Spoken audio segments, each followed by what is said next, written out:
Hey, it's your boy Conserviz 34 here live from the crib to talk some music, Dave Matthews Band, and we'll get into some other stuff as well. It's been a minute. It has been a minute since I came on live for you guys on a Saturday night, but your boy's back. I just had some things going on um, in life, you know. And hold on, give me 1 second, folks.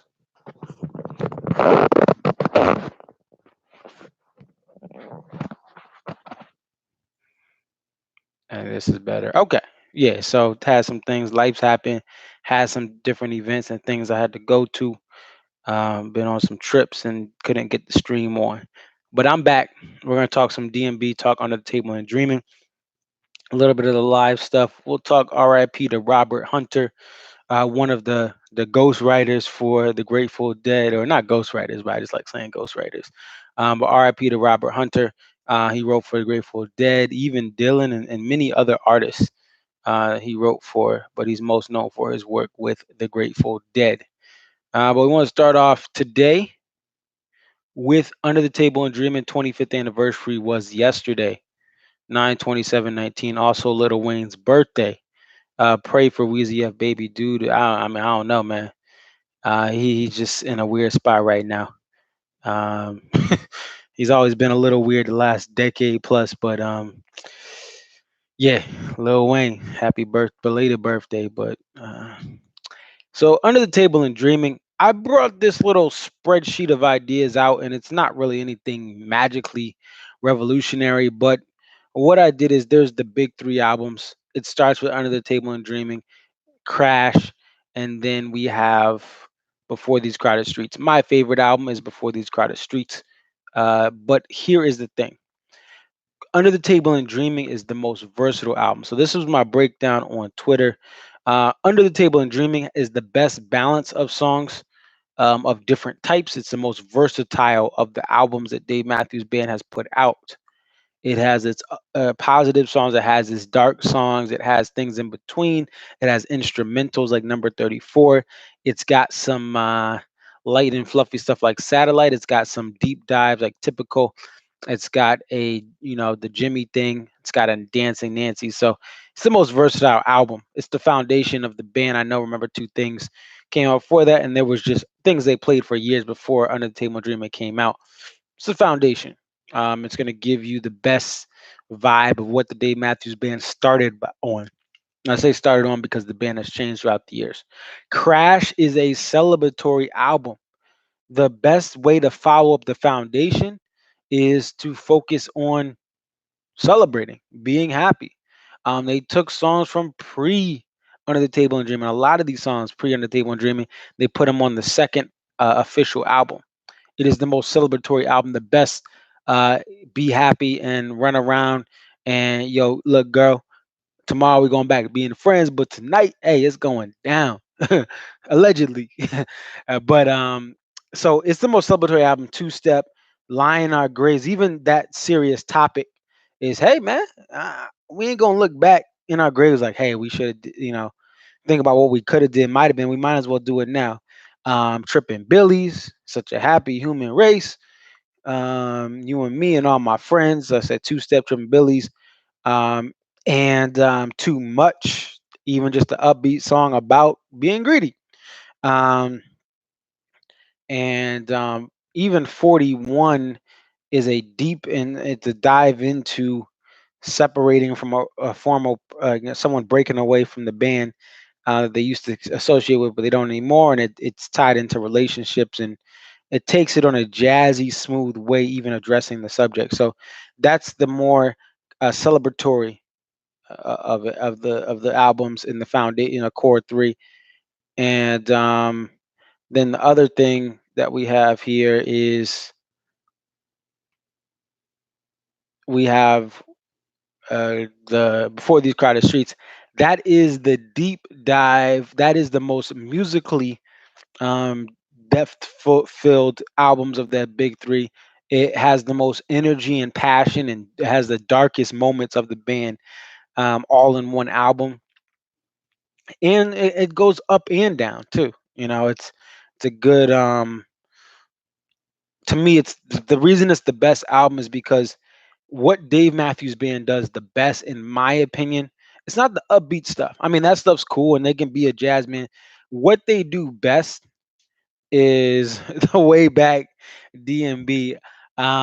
Look, like John, if you want to go to the shows, man, support Boy because he needs the help. There's like three or four cats out there, so prove the haters wrong. Start, making a couple ticket purchases. The Providence show will be free, John. If you want to go back to see him in Providence, it will be free. So I think you should go on a little tour, take some vacation time, and you know, just follow Boyd and whatever the other dude's name is around. But anyway, let's get back to the focus. So yeah, for these crowded streets, and also think about before these crowded streets. This was on DMB Radio. Uh, Stefan says he never could make his own bass lines really he didn't have as much control over what he was playing outside of formulaic stuff they would lay for him to play until before his car streets. You get Dreaming Tree, you get Crush, you get these songs that have a more Fonz is gonna do some more things that he did the first two albums. So and I just love I mean, to me, the reason I like Before These Crowded Streets, if I'm in the mood, I mean, there's a run in there that just is flawless. That just is the best run in any DMB album. Now, the problem with Before These Crowded Streets, you have to be in the mood for it, and sometimes it is missing different elements of the band. But to me, it does bring out the best part of the band, which is this deep, dark, and a little bit of happy. Rapunzel and Stay. It's got some of that too. So you have a little bit of everything. I mean, you don't have everything. You have a little bit happy, a lot dark and deep. Don't drink the water, Halloween, Dreaming Tree. But to me, that's when they thrive. That's when Dave's songwriting thrives, in the dark. Right. The jams and the interludes, right? So you have those there. So oh yeah, the best run. All right. So this is the best run. Halloween, the Stone Crust, Dreaming Tree, Pig Spoon. I mean, the reason Stay to me is a fun song, but it's just it doesn't have the power of everything else. So the last stop is on the island. Don't drink the water is a great song, but I I think that when you look at great message, but I'm not as much of a fan as the other stuff on 40 Scratch Street. So like I said, Halloween to Spoon is the best run in DMB history. But here's the thing: Crash, Celebrate, Before These Crowded Streets, deep dark stuff, but the foundation is Under the Table and Dreaming, and front to back is just a great album. And also, here's the cool thing: the versatility, just learning the parts of Before He's Under the Table and Dreaming and playing through it from beginning to end, you will learn how Dave Matthews plays the guitar. You will also become a better guitar player just by learning the stuff, no matter how easy it is. And the cool thing about this is, all right, Boa, it takes a little bit of time. You learn some of the Dave chords, a little bit of learning curve on that. What would you say? It's all about the slides and learning all that stuff, but it's pretty easy to play. Ryman reading a reason again, more of him sliding his fingers. Typical is oh no, what would you say? And then Satellite. Sorry, I missed Satellite. Satellite is number three. That is a hand exercise. Once you learn how to play Satellite, your hands will become stronger. Rhyme and reason, your hands slide like what would you say, but it's a little harder uh, to get down those slides and to get them done consistently. So you get the consistency and rhyme and reason, you're good. And then five, typical situation. Just a great rhythmic exercise. Dave is playing some of those bass notes and stuff. Um, and no, John says, "Don't drink the water." Is epic studio. I like the studio version. I think you know what it is live. It just doesn't hit as hard. I mean, and think with the studio version, the studio version doesn't blare. You think of What You Are, that song Blair, and it does it well. But Don't Drink the Water, the studio version has more of a again, I call it the campfire effect. This is a story at a campfire where they're talking about how the white people took the land. And that's what Um, that's what's key. Yeah, Bella is, he's a big part of that. His banjo there, and he's in "Don't Drink the Water." And that's the thing is, it's hard to replicate that without Bella there. And then without Bella, you don't have that campfire sound.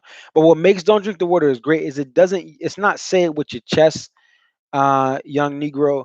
Did I just say that? But uh, but it's like it's not like that. Like, hey, I'm gonna be tough. It's hey, I know the power of the message, so I'm gonna be more of a campfire, relaxed, reserved. But my message is gonna be eerie. It's eerie of how this is the mindset of the conqueror. So that's what makes it great there. But yeah, going through and I mean I won't go through every song, but there's just stuff. I mean, Nancy's and the strumming in Nancy's, 34, the exercise again, just like satellite. Pay for what you get, like just the timing and the sliding, warehouse, the timing and muting. Like you learn so much of guitar. I learned so much of guitar, even though I had been playing it for a minute, just by playing under the table and dreaming, beginning to end on acoustic. So it is the best rounded, and we celebrate that the album today. So that's the first thing. Next thing here, I'll just throw this in. R.I.P. to Robert Hunter, and he was a songwriter for the Grateful Dead. And the reason, and this is not to just, and I guess I do bash DMB a lot, but it's because it just becomes from a place of because I love him so much. I feel like I have to be honest. The reason that the Grateful Dead, just one of the reasons that they are just so superior is because they had a Robert Hunter helping them write these songs through to the end. One of the things about everything post uh, busted stuff, and even yeah, everything post busted stuff, the DMB universe of albums after that is hit or miss, and a lot of it has to do with lyrics. I mean, if Dave had a Robert Hunter to help write "Come Tomorrow," I think it would be a better song.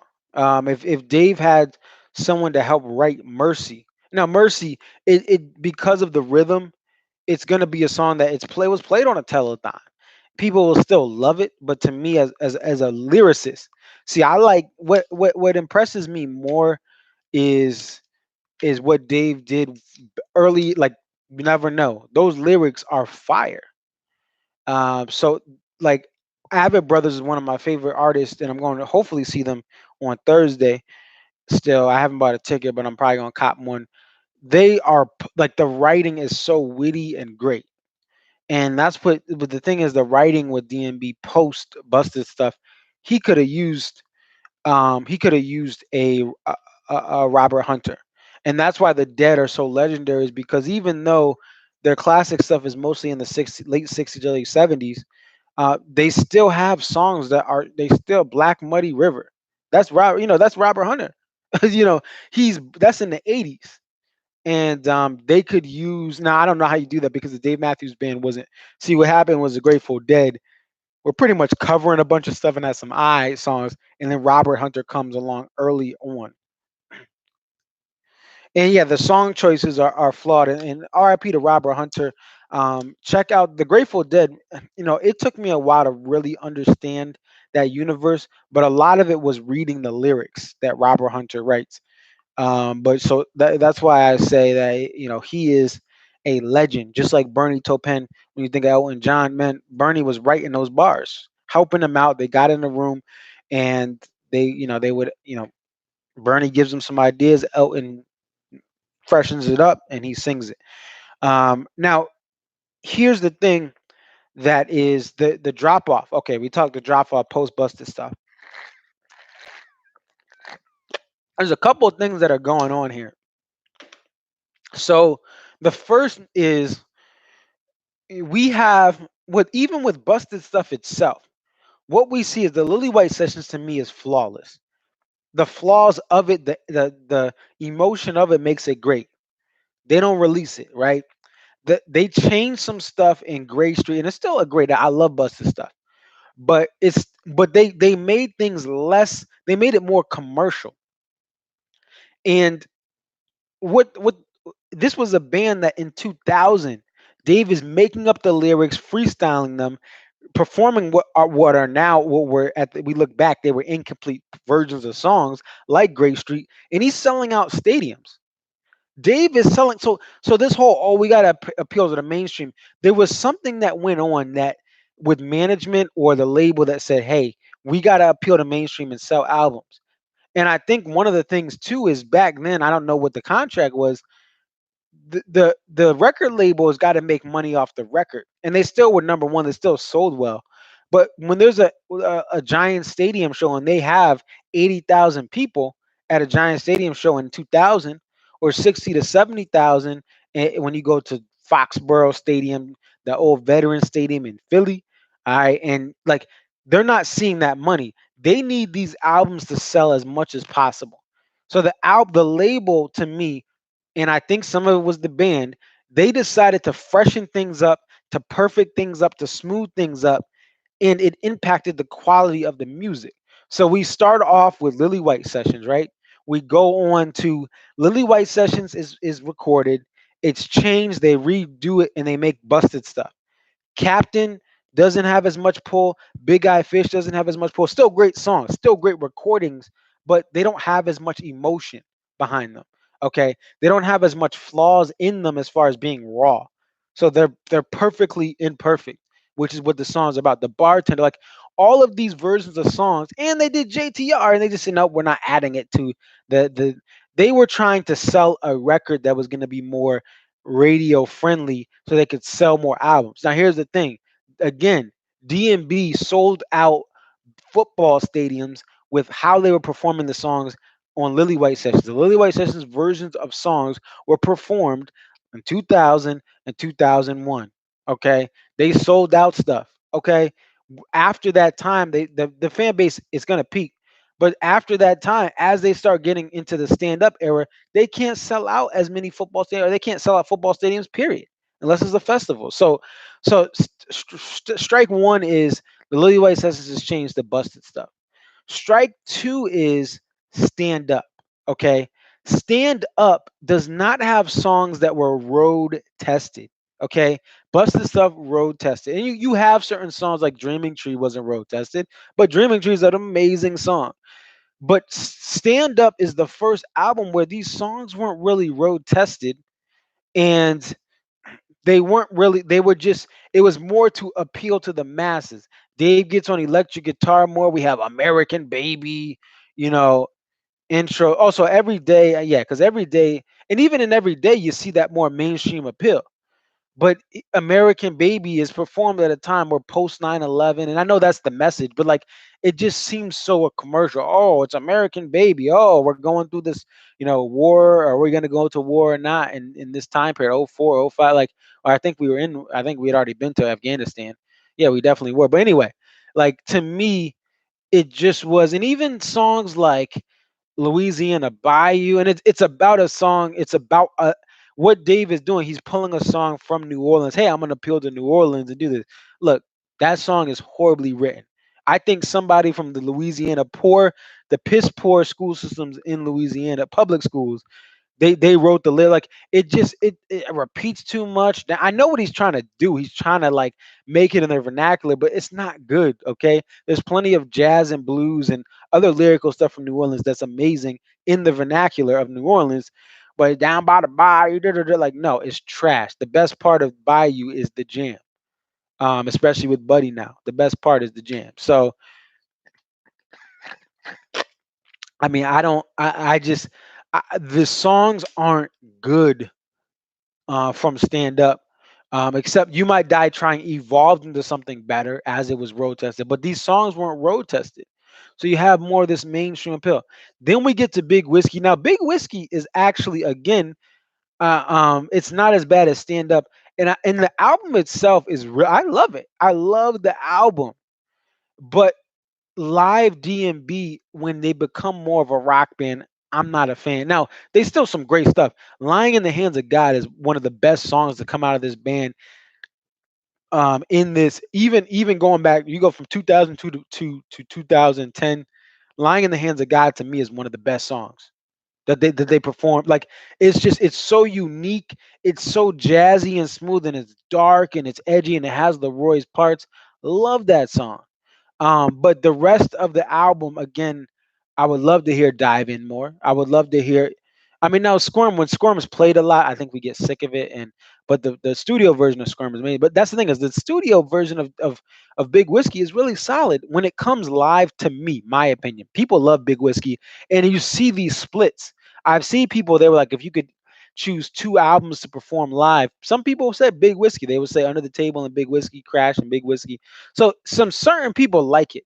And it was like to make an appeal to more of a rock base. They become this band that's going to be more of a rock show. They're not going to put people to sleep or be more acoustic based, which at times Sugar Will was a bathroom song. I love Sugar Will. I love the acoustic vibes. People were going to the bathroom during it. So I mean, during, because like they didn't understand or appreciate it. But I mean, to me, there was something up, like with Big Whiskey again, and these stuff. You get more commercial, you get more appealing. Away from the world, same thing. It's an Instagram model. Instagram model knows how to take the baddest photos at her crib. She knows all the angles, right?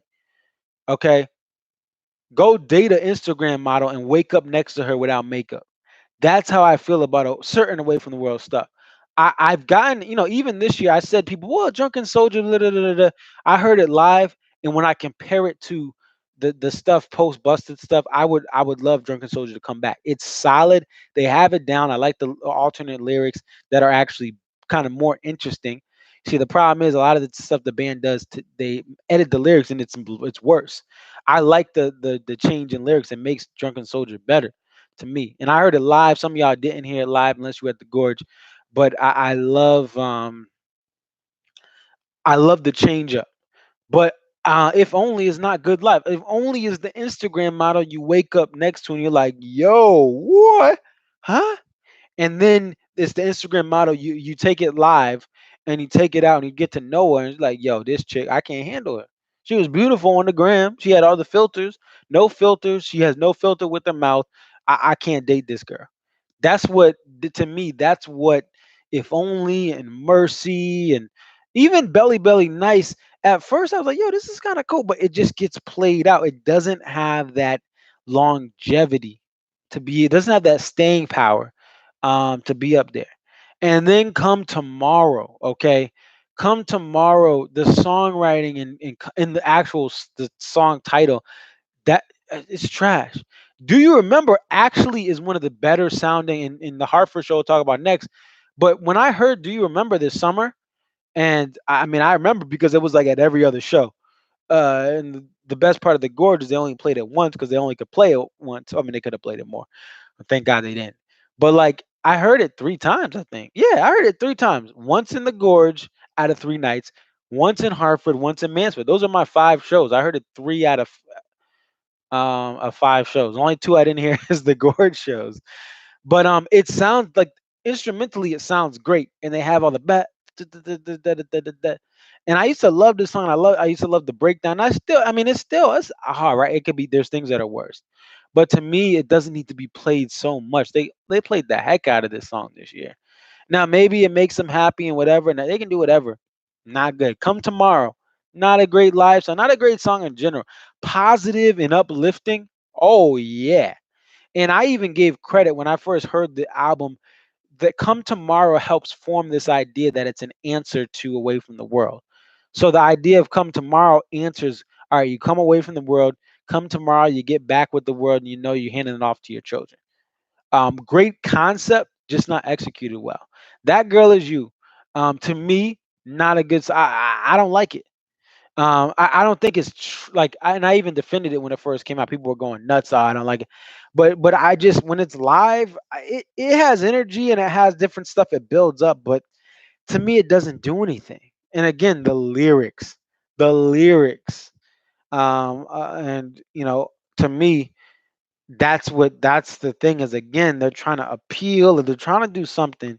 I don't know, but that is the history of Dave Matthews and the post, really the post busted stuff. But you could even say, and really stand up for the future, but really stand up just it changed the game. And to me, trusting your gut.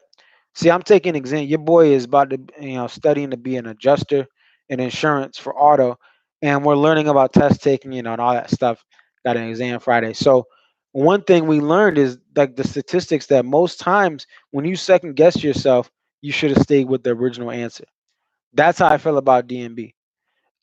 They second guess themselves, and everyone has those moments. We're human, but their original answer, Lily White Sessions, some of the early recordings of certain songs, the shotguns, the JTRs that don't make albums, if they stuck with their gut, they would be They'd be fine. Imagine if JTR was a studio track. Like, I mean, we pretty much do have it because of the Lily White Sessions. But imagine that song is like an official studio track. That would be lit. A little bit more, and again, I just say a little bit more icing on the cake, but let it be raw. But have it because the Lily White Sessions wasn't really mastered. It was just recordings that weren't mixed and mastered, but mix and master, but keep the integrity of how it sounds. And bruh, I mean, that'd be one of the best songs you could literally purchase, like a best studio cuts you could get. Sweet Up and Down, same thing. Second guessing. I don't know if this should be on an album. It should. Now you can argue it's not as good as some of the other stuff, but Sweet Up and Down to me is a dope jam. So it's just the second guessing, and again, they're human and they want to have fun in the band. The one thing I say all this stuff, I can't say the band's not having fun on stage. They're having a ball on stage. Okay. So that's the one thing. They are having fun. And if that's they have the right to choose whatever. And it's not gonna stop me from going to shows, but this is just my analysis. All right, let's get to Hartford, and then we're gonna wrap this up. Well, I'm trying to make these joints quicker now. So Hartford, right? We have a show that I went to, so I can really give my personal experience. And Hartford, the thing about Hartford, number one thing I'll say about Hartford is show flow. There were songs I always said the best concert you can go to. You may not be a fan of a song, Jimmy thing. You may not be a fan of a song, you and me. You may not be a fan of a song. Do you remember? But like when you actually hear these songs live during a great show, it doesn't really matter as much. Now your boy went to the bathroom during Jimmy thing. Of course I did. All right, I've heard it. I've heard the jams. There's nothing new. They're impressive. They're talented. There's nothing new. What am I gonna get that's new unless Bella hops out there or there's a special guest, and even so, the special guest is just restricted to. There's not much they can do to really change my mind about that part of Jimmy. Like I love singing this stuff and the regular part of the verse, but the jam, whatever. Like I mean, again, it can be fun. I've had fun during Jimmy thing, but to me, bathroom break. But even with that, 41 to so much to say to the bridge to too much. That's just you can't top that. You open up a show at 41, it's unique. They did it another time I think for this tour, and there's been some other times they've done it. Maybe 3 times this year. Great to just start. 41's a great song to start off with. And then I got it when they had the two sets. I got it once as the electric opener. Awesome. Then you got the so much to say bridge too much, and then after that, oh, we're not done. You never know. What makes this run so great is you go 5 songs without anything post Big Whiskey. I mean, you literally have Busted Stuff and Crash. That's what you have. And you don't get that from the band anymore. You have these great moments where you're like, oh, that's dope. Oh, that's dope. Oh, do you remember? Oh, that's dope. Oh, no, that's That Girl Is You. And for fans like me, who I'm a late fan, mid 2000s, and I didn't go to a show till 2012, never saw Leroy. That's how you know, like anyone who hasn't seen Leroy like me, we're late fans. We're late to the party. Okay. We were too young or we just weren't paying attention. I wasn't paying attention. But when you can go 5 songs, and you actually get to 6 songs before we get our first new album song, because Warehouse comes after You Never Know. That is dope. I don't care what songs they play from those first couple albums. It's a different show. 41, so much to say, bridge, too much. You never know. 5 songs in, nothing from the last 2 albums or 3 albums, or 4 if you count a stand up. Warehouse and the Samurai Cop on the Les Paul Jr. sounded cool. And again, That's what made this show great. And if you notice, if you listen real quick, at least when I was there, it felt like they were speeding up a little bit. You look at the cornbread and some of the other songs, they sped them up a little bit, but they were just on. They were on cloud. They were on high energy, just truck going 70 miles per hour down a mountain. So they, it was part of how they play, but it was still great. Samurai Cop was okay. Don't drink the water, nah, not my favorite, but it was again, again, it was a great night. So they sounded great. Space Between, a great little cutoff where you can go from this full band stuff to a little small, quiet, thing, and you build it back up. Dynamics, something the band doesn't do that much anymore, but Dynamics were done. And then So Right. I mean, here's the thing: you get 9 songs in, and you get this little fork, you get this little debris on the road. Samurai Cop, Don't Drink the Water, and then Space Between is all right, but you get that, and then boom, you got So Right. Then you get Do You Remember? Nah, and then you get Seven. I don't know. But Seven was again. It hadn't been played that much this year, so you get a seven. You get a nice little off tempo thing, or 9/4/4 tempo. All right, you get a little cool dance, and then you get to Every Day, and Buddy takes over. So it's everything, but Buddy takes over. Then we get the Jimmy thing. Your boy goes to the bathroom. I get back. I walk down to my seat during the beginning of Fly Like an Eagle. Great. It's awesome this year. We get She, and not my favorite, but this show is fire.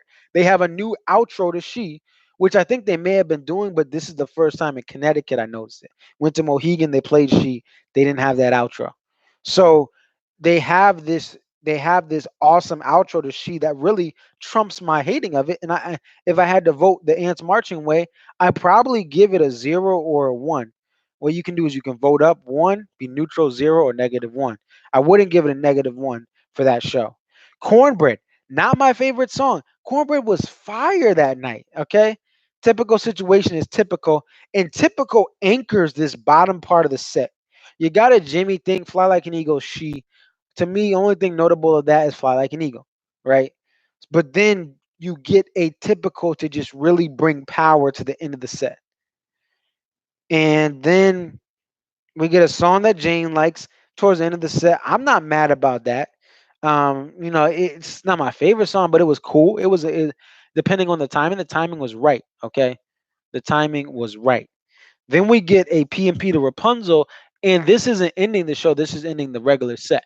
So I'm cool with that. And then the best part of this is that this is the best closer. You don't have to put an E1 filler. Two-step short into Halloween, just two-step Halloween. Yeah, to me, the best closer you could have in this year. They could do whatever. Like, it was the best closer this year. And people, again, talking to people today about these shows.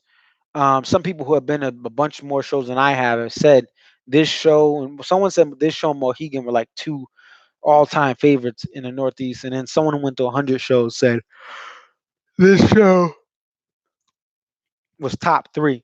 100 shows. Think about it. Someone did 100 shows, meaning they were with they saw the band before Leroy passed. They said this was a top three show. It's a heck of a show. Two-step Halloween, just you can't. There's unless you're gonna pull out a shotgun, you're gonna liberate something that they're not gonna liberate. That's really where you get. It's on Sirius XM streaming. That's why I'm talking about this show. If you have the app, the great thing about the app is this: the app has an ability. When you go to the app, you can click on this Friday night concert series, which is awesome. So you have like I don't know if it's showing it still. But you have like, see, this is the DMV Radio.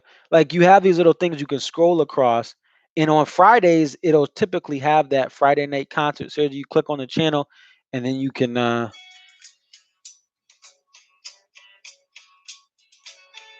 Of course, if only is playing as I do this, and I think I may have messed up because I was trying to listen to the concert. But they're gonna have replays, and there's a Friday night concert series kind of advertisement on here. Like when you look on here and you're sliding through the app, you can click on it, especially on Friday. It's always on Friday. And Say, let me look up Dave Matthews Band Radio. But the benefit of the app is you're able to access stuff in a way that the car can't do. Oh, stop it.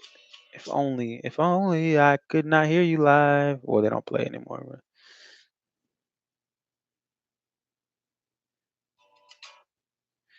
see if it says Friday night concert series. See if I look up Friday.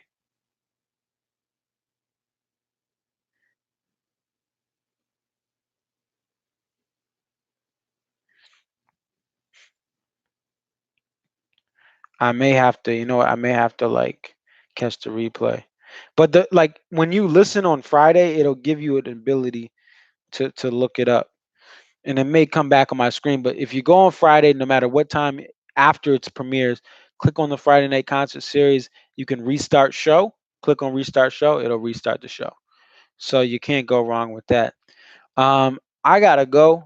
I just gotta chill and relax and get ready for bed and things like that. But it's your boy Conservative 34. I will be back maybe this next Saturday. I'll see. I'll see. Or if I can do another day, I'll do that and just listen to the replay. But we'll talk some more stuff. I'll leave some stuff for next week or the next time I see you guys. Definitely like, comment, subscribe. Check out. I'm doing some stuff. I'm trying stuff differently. Some voiceover videos. John, I've sent you some of those already. You've seen two of them. One of them was my Green Day one, and the reason I think I'm doing this is because it'll bring more entertaining value to look at someone's comments, to look at stuff, and give them a hard time, or even I don't want to say make fun of them, but just kind of point out and walk through some of the comments and give my perspective on it. Same thing with tickets. What I did with Green Day, you go on my at Twitter at Controviz34. I looked at the Green Day show for the Hella Mega Tour. They're the headliner of the Hella Mega Tour, and I pretty much pointed out how stupid some of this stuff was. So go on Twitter, you can watch that. But I think that this is a cool idea that I had. uh, there's a guy, and I'll get full disclosure. This inspiration for doing this is from John Boy. He does this with baseball, and he makes these videos. He has the recording, and you see it as he's voicing over, and he's showing you like a bunch of like you know benching clearing brawls, pitchers who get ejected, managers who get ejected for arguing balls and strike, and it's hilarious and it's blown up. And I don't know balls and strike. I'm a huge Yankees fan. Saw them right before the Gorge in Seattle, but like I don't know balls and strike like John Boy does. I don't know. I know I can kind of see like if I'm looking back, I know the difference between a two seam fastball and a four seam, what it looks like. But I don't know this stuff like John Boy. John Boy has a great humor, but he knows his baseball. I know concert tickets. Okay, all right, your boy went to Bastille last night. Face value is $45 plus fees, 44 plus fees. Your boy played 27. And if I waited till the day of the show, which was Friday, I could have paid 20 to 15, actually 20 after fees. So I know how to wait it out and do different stuff. And most of the lower level was, I think the lower level was pretty much sold out. There was some seats here and there. Upper deck wasn't, there wasn't sold out, but it was, there wasn't ways you could really secure a reasonable lower level seat. I go on StubHub, I find a good deal. I wait it out. I know I got to buy now. I could take a risk and buy day of, but and the odds were buying day off. Long story short, check out those videos. Those will also appeal to more people. I guess I'm pulling a stand up or a big whiskey or a busted stuff or revised Lily White sessions, but I want to do some stuff that's less about DMB because I think I'm talking it to death sometimes. I still want to give my input, but I want to look more at concert tickets. I want to look more at some other stuff going on. And if you guys are willing to ride with me with that stuff, I appreciate it. If not, with the DMB stuff, well, I'll still have DMB stuff. But trying some new things, trying to be different and really trying to mix up and bring in more people. I appreciate you guys watching and listening, whether you're here live, I think two people are on now, or you're watching in the back end, or you comment on Twitter. I appreciate the support. This is not to make I don't monetize. I don't think I can monetize till I get 1,000 fans anyway. But I'm not monetized. It's not to make money. This is just look. I like talking about DMB. I want to hear what y'all have to say. That's why I say like, comment, subscribe. Agree, disagree. Someone disagreed with me about "See Here Now." I said one of the best Ants marchings ever. I listened to it, and dudes going 1-2 buckle my shoe, getting turned up. It was a solid ants marching. So I like to hear the feedback. If you were there, if you were this, if you were that, if you have a different view. One thing I'll do is I will never. Now I have certain things like I can come on pretty strong, but if you have a reasoning, a logic, or opinion, I'm not going to discredit your point. I may say here's why I think I disagree, but I want to respect those who have different views. The problem with our world is people will not talk, negotiate, break bread, or be friends with people that have anything different than them. They go down a checklist and say, if you're not this, this, this, this, and this, I ain't messing with you. And that's not how we should live life. We should have healthy debate. We should have intense debate when appropriate. And we should be able to still, at the end of the day, no matter what, if we see each other in the street, um, or we see each other wherever, and we may have different opinions, we can have that mutual respect. That's all I got for today. It's your boy Conserviz34. Definitely like, comment, subscribe. Instagram Conserviz34, YouTube Conserviz34, Twitter Conserviz34. It's pretty self-explanatory. All right, peace.